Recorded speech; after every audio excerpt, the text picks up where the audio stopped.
Welcome to EF Pod English.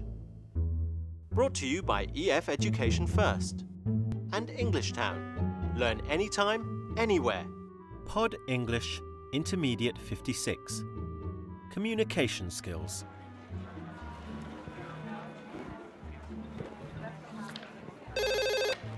Hello, good afternoon. Yes, this is Alexander, yes, from Go East Travel.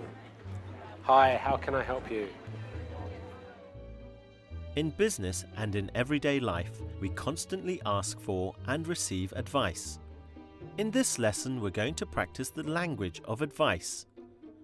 We're going to learn how to ask for advice using should. What should I wear? And some different ways of giving advice. You should wear appropriate business clothes. Don't take a business card with just one hand. Ah, Mr. Patterson. Ah, yes, good to hear from you. Yes, I have actually sold you a holiday already, haven't I? Yes. You would like some advice on your trip to China. Okay. What can I tell you?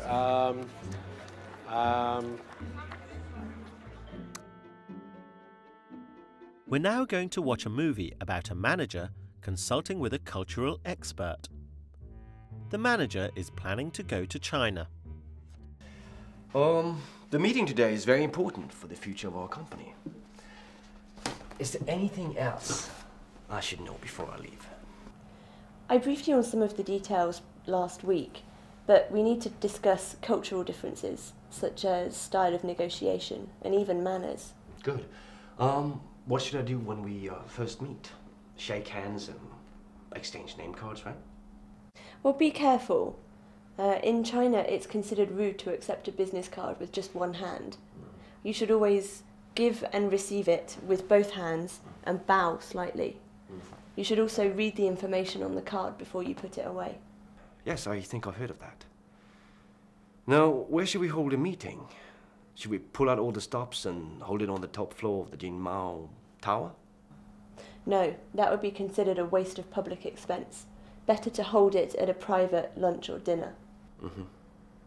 Okay. Who should I direct my speak to first?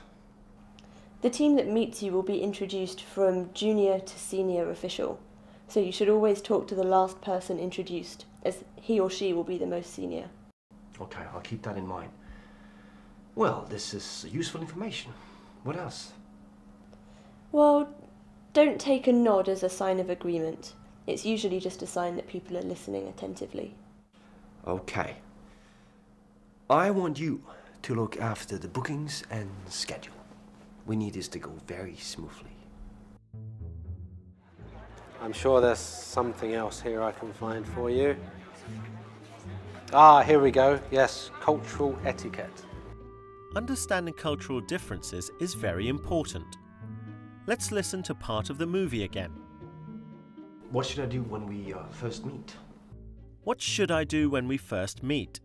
We often use should when we ask for advice. Who should I direct my speech to? There are many other ways of asking for advice. We can say, "What do you recommend? Do you have any suggestions?" Here's how the expert responds. Well, be careful. In China, it's considered rude to accept a business card with just one hand. Well, be careful. When giving advice, we often use the imperative to give an order or a command. Here's some more examples using the imperative. Be cautious. Be aware of differences. Pay attention. You might get into trouble. Here's another way of giving advice. You should always give and receive it with both hands and bow slightly. You should give and receive it with both hands. Okay, a few things to remember. When you are meeting other business people while you're in China, do remember to use both hands when you're giving your business card over. Yes, yes. Not one hand. No, no, no. Both hands. And when you receive cards as well. You should read the information. We use should, ought to, had better for suggestions or recommendations. You'd better wear smart clothes. You ought to learn company procedures. And here's some more advice. Well, don't take a nod as a sign of agreement. Don't take a nod as a sign of agreement. We use do and don't for actions that are recommended or advised against. Do go to your meeting prepared. Now, I can tell you a story actually about something that happened to me. Yes, I was in China and was in the taxi and going from the airport to the office, and it should have been about a 30-minute ride, I believe, yes. Now it's your turn. Can you fill in the gap? That's right. What clothes should I take? Here's another sentence asking for advice. What goes in the gap? Who should I direct my speech to? And can you think of an imperative which would fit here? That's it. Be careful. In China, it is rude to take a business card with one hand. And here's some advice. What goes in the gap? That's right. Don't take a nod as a sign of agreement. Yes, well, after 2 hours, I was getting a bit worried. Yes, exactly. Yes, I did realize from that point that if somebody nods their head at you, it doesn't necessarily mean they know what you're saying. Yes, no, not everybody does speak English. Yes, that is a problem. Yes. Well, we've learnt about improving our communication skills today. We've learnt how to ask advice using should. Who should I speak to?